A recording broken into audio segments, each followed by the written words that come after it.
Boyfriend, Teenage Love. Written by Vella Jamar. Narrated by Deja, Nance. Chapter 3. I did not attend school as I should have. Whenever I felt down, I played hooky. My freshman year was the worst I had ever had a truancy problem. I didn't always feel like being around all of those kids. Self-confidence was non-existent in my life at that time. I had experienced the awful tragedy of being raped 2 years prior and was still dealing with a lot of the inner turmoil on my own without the help of a counselor, which was proving to be very difficult. One day, under the guise of feigning sick, I looked out the front window and Marcus happened to be walking by. Our eyes locked, and we smiled at each other while my mother pulled out of the driveway. The car had recently been fixed. She was getting ready to run an errand. He played it off walking toward the corner as if going somewhere. He couldn't have been up to any good. His school was nowhere near the direction he was going, and he certainly had no business on our street during school hours. We hadn't discussed school too much at that point. Our world came together through our sexuality. When my mother's car was completely out of sight, he knocked on the door. I let him in and we kissed. When he realized no one else was there, he made himself at home. He walked to the radio and turned it up loud as Smokey Robinson sung one of his favorite songs. He grabbed me to slow dance, looking me in the eye with his big brown ones, as he sung a few words that went something like, "There will come a day, baby." We kept stumbling over each other's feet, and he said, "Follow my lead, baby," as if he was some kind of dance expert. I don't remember seeing him at any of the parties Judy, Trina, and I used to go to before our friendship ended. He was really off into that song, showing off his white teeth, singing along with Smokey. Every one of his dad's offspring had unique, straight white teeth. If you were without them distinctive teeth, you were not a product of Larry Ream, is what some people said. He seemed especially proud of his, and opened his mouth quite frequently to display them. He acted as though he had the whitest teeth in the world and loved showing them off. Sometimes before he even said hi, he'd open his mouth to grin the biggest smile. One day, years later, we were over his house for Thanksgiving reminiscing about the good old days, and his sister got a kick out of telling the story about how some kids would ask them, "Hey, how did your teeth get so white?" And she said she would always respond, "I use Colgate," in which everyone would laugh. Their mother seemed to be well pleased with her choice of a man as a husband, and the father of her children, which made them all very attractive. I was ashamed of our ugly house, and refused to let him go further than the living room. The whole house was in bad shape. We did make it to the stairs, where he positioned me on his lap, hugging me tight, telling me, "I love you" 1,000 times. I still was not saying it back to him. I just didn't believe that he really loved me. I was starting to become emotionally attached to him. My mother's motor was still loud enough to hear her from miles away. We listened for it between hugs and kisses, still enjoying our newfound discovery of the opposite sex. He was cute as a button, and I enjoyed sitting on his lap much better than intercourse. He asked for something to munch on. I told him there wasn't a single thing in the cupboards. I was not about to go in the kitchen and have him examine the rest of our ugly house. We had fun being together and continued talking until we heard my mother's loud motor coming up the driveway. We hurriedly kissed and he ran out the door. I went back upstairs and finished being sick for the day. Aside from the perks Marcus brought to my life, my freshman year in high school was pretty disheartening. Life was dreary. I gathered many books from my English class as I began to enjoy reading again. That helped lift me up some. I read excerpts from a book titled Roots by Alex Haley inside of our Reader's Digest magazine. It was absolutely fascinating when the characters came to life on TV a few weeks later. It didn't matter how late it ended. We watched it each night. At school in my craft class, a guy who spent each day making everyone laugh about one thing or another hollered, "Roots!" After a small dispute between opposite races broke out. Everyone, including the teacher, exploded into laughter. That boy had a sense of humor beyond hilarious. We had a lot of fun in that class. I actually looked forward to going as my spirits began to lift. I started reading another book that captivated my attention. I did not want to turn it loose at the end of class. I asked my teacher if I could take it home, and she said, no, no, no, no, and no. Not with your poor attendance. She was a feisty little Chinese lady who everyone got a kick out of. She was nowhere near assertive as some of the other instructors. We had to turn in the books each day right before class ended, where she'd put them in a box. The next day after I turned it in, I waited until she busied herself with something else and slipped it out of the box into my coat pocket. I really wanted to finish reading it. The book was titled, I Want to Keep My Baby. When I got home, I didn't put it down until I finished. I made it my business to attend school the next day so the teacher wouldn't have a heart attack. She was relieved when she saw me and said she'd worried all day that I was not going to show up. She was happy I liked reading and was extremely joyful that I showed up for class that day. Sometimes it was too cold to dress for PE. They didn't care and made us participate anyway. It was especially freezing at the YWCA during swimming lessons. The water was warm, but we almost froze to death after getting out and running back inside to take a hot shower. It was good exercise if nothing else. One day after we finished dressing, I noticed a lot of the young ladies I went to junior high with in the mirror putting makeup on. I used to always wonder how they got that black liner under their eyes. It was amazing watching them transform their look. I don't remember where I found the money, but I rushed to the store and stole my very own black eyebrow pencil. When I first saw Marcus after I put it on, he seemed to notice a slight difference in my eyes, though he didn't say anything. All he was fixated on was my flesh. One day as he kept trying to separate it, I kept scooting from under him telling him he was hurting me, which he was. My sacred parts needed some rest from his persistent gibbering. Frustrated that I was not being a willing participant in his animated fun, he kept saying that his big brother said, the more we do it, the less it would hurt. I concluded the opposite. The less we do it, the less it would hurt. Frankly, I was not getting the same thing out of it that he was. As a matter of fact, I didn't understand what he was getting out of it. He was disappointed to say the least and finally pulled back, allowing himself to rest. We got up and walked back to my house. He did not look very happy. He had not released, which he was absolutely fascinated with at that point. As nasty as others said he was, I don't think it ever got to him releasing sperm before we started our clubhouse sessions. I think before I came along, he only had the experience of humping as we did at Lisa's house before he pulled off our clothes. He came over the very next day and went at it a little more gently than he had the day before.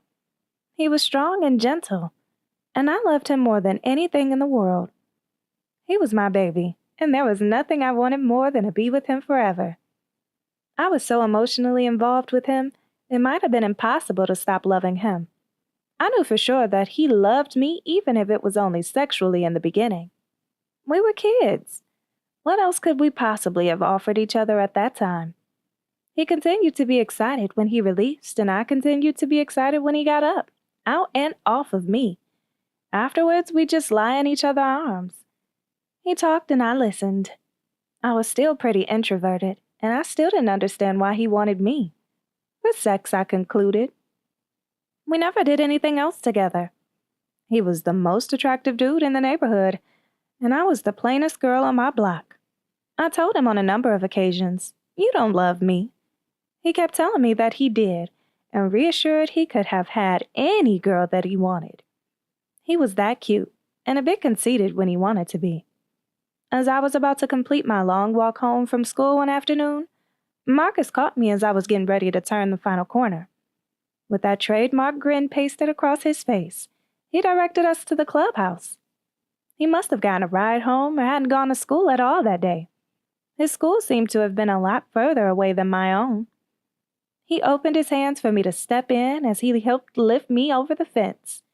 He was right behind me after he passed my book bag. That day he talked about his pigeons. He really loved birds and could talk about them for all eternity. He once bragged of breaking into someone's cage in their backyard to get some specific pigeons. The guy had at least 3 mean dogs, and that didn't even stop Marcus from climbing his fence going after his pigeons. He was bold and brave. The owner was in such disbelief that someone would have the audacity to do such a deed. He put out a reward for someone to tell him who did it. When he finished telling his story, he walked me home where we sat on the porch talking for a while before he got up and left. The next day while walking home from school, I saw him with pigeons in both hands and 1 or 2 in his coat pocket. I did not like animals of any kind, and he motioned as if he were going to throw them trying to scare me. I jumped back and he laughed, showing off his beautiful smile. He was walking with one of his friends. I smiled as I walked off thinking about his handsome ass. Once home, I went straight to my room and found myself reminiscing about the second time we had sex the previous summer. I was thinking of him and our first encounter one evening while at Trina's house. I had spent most of the day with them and remembered a girl who lived down the street asking if anyone knew who was selling some weed. I didn't know a thing about weed or where to get it from, but it was the perfect excuse to go to 12th Street where Marcus lived. I walked around the corner and asked different ones who were still outside if they knew where T was. I had heard he was selling. I was going to tell him the girl around the corner was looking for some. As I inched my way closer to Marcus's house, I saw him with a few other guys standing around his driveway. They apparently were whispering to each other about playing a trick on me. As I got closer, they grabbed and placed me on the ground, holding my arms and feet.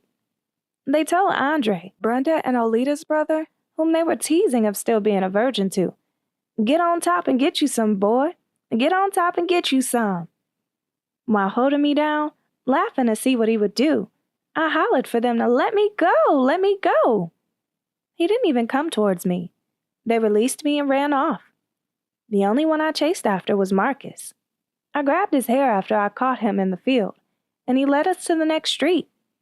He didn't run as far or fast as the others and probably had the same thing on his mind that I had on my mind.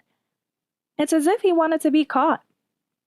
As soon as we were out of sight from the others, we kissed and hugged. We ran around the corner and disappeared into the night. He led us straight to our initial love spot. We undressed from the waist down and went at it like some wild turkeys. It was a joy to kiss him. We pulled our pants back up when we finished, and it did not hurt. He was not trying to put it in, and it was literally painless. It wasn't anything like the sessions we were now engaged in. We were still pretty mindful of our curfew at the time and didn't stay long. We hugged as we walked towards home. He was getting ready to walk me to my block when he heard his name being called. He quickly kissed, said goodbye, and took off in the direction of his mother's voice. A few weeks later, Judy and I rode our bikes one evening and went straight to 12th Street where Marcus was also riding alone. We followed. He seemed to be in heavy thoughts as he rode and ignored us to the fullest. He did not want me that night as he had the other times. I was shocked. I kept following him closely, trying to pursue him, as he had me that first time we went bike riding. He kept ignoring me. I rode so close to his bike that the one I was on fell and landed me on the ground.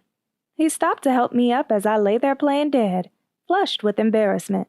He told Judy, "Tell your friend to leave me alone," and left. I got back on my bike and did as he said. Judy and I rode the opposite direction, and that was the end of our romantic link. Until he came bothering me in January. It was fun just thinking about his fine ass. I was tired and drifted fast asleep. The next day at school, I discovered my friend Annette, whom I sometimes hung around, moved to San Francisco with her family. That left me with absolutely no one to hang out with. Now there was only Marcus and the books I drowned myself into. Trina and I still weren't speaking. Her stomach grew bigger as the months went by. She didn't care how hot it sometimes was. She refused to take off that rust-colored coat of hers. It was 3/4 in length and made her look bigger than she probably actually was. Most of the talk of her being pregnant at school has ceased as everyone waited and guessed what gender her child would be. She was humongous with her trademark coat on. Whenever I saw her at home, she always had her mutt named Ebony, whom she loved dearly. She walked him everywhere. It once belonged to her aunt, but Trina took ownership, and they were together all of the time after she got home from school. I used to wonder what in the world was going to become of him when the baby arrived. I was very lonely at school and didn't know what to do with myself at lunchtime. It seemed like everyone had friends except me. Sometimes I'd walk to Montgomery wards to hang out in the bathrooms, popping every ugly pimple that found a place on my forehead. Occasionally, I wandered to the girls' department and matched different outfits, praying for the day I'd be rich enough to buy them. I looked really good in one beige and brown outfit I put together. I admired myself in the three-way mirror, staring at how beautiful I really was, until I was forced to take them off and put my own rags back on. I was lonesome, and the rags I had to wear sure didn't help any. Some of the more fortunate kids who had money for lunch walked to Taco Bell, Scotty's, or A&W. Scotty's line was always full. They had the best French fries in town, and everyone wanted a bag. The line stayed packed right up until the bell rung, forcing some to go back to school either late or without them. There were also those who weren't ashamed and went to the lunch line. It was shameful being so poor. I kept an eye on the clock when I went to Montgomery wards for lunch and always made it back to the school ground right in time for class. I had a few sad outfits and wore a scarf on my head so much some people, including Marcus until he snatched it off one day, thought that I was actually bald-headed. I don't know why I wore it so much. I'd comb my hair and then I'd put on my scarf. My older sister must have looked at me one day and felt sorry for my sorry-looking self. One Saturday, she took me to San Francisco and bought me a few outfits and treated me to lunch. Boy, did that feel good. She didn't have a lot of money, but did what she could with what she had. I appreciated it and couldn't wait to get back to school on Monday to show off my new threads. Marcus noticed me perk up a little in my new clothes. His family seemed to always be dressed nice. Years later, he'd tell how his grandmother, whom they called Big Mama, combed those secondhand stores searching hard for some of the best threads available. He said of their friends who admired some of his clothes would ask, "Man, where did you get that from?" He said one day she happened to be standing near and proudly shared, "I found it down at Value Village for only $1, embarrassing him to the utmost. He said he told her, "Big Mama, don't go telling anyone where you purchased my clothes." He said he didn't mind wearing them as long as they looked good, but wasn't going to be caught dead in those stores with her as she shopped. He did not want anyone to know his clothes came from the local second-hand store. As I got to know her years later, it was obvious she was from that bunch of people with the attitude of, "I'm going to make it one way or another." She was a very hard-working lady when it came to getting things accomplished. She only gave birth to one child and tried to do everything she could to be of help to his mother after their father died, leaving behind 6 children. She was really a sweet lady. Most mornings I walked to school alone. I gave myself 30 minutes to make the journey. Whenever the bell from the Catholic Church started ringing, I knew I had approximately 5 minutes to go. I ran and walked every other block until I arrived just seconds before the final bell rung. One morning as I was walking, I ran into 2 old friends, Diana and Samantha, whom I knew from Downer Junior High. When the church bell rang, I began running. They asked why, and I said so I won't be late. They joined me in my ritual, and we all made it to class on time. I started hanging around them some, but didn't like their neighbor who, along with her sister, loved fighting everyone for no reason at all. They always fought together. If that weren't bad enough, sometimes their neighbors, who were apparently scared of them, joined in.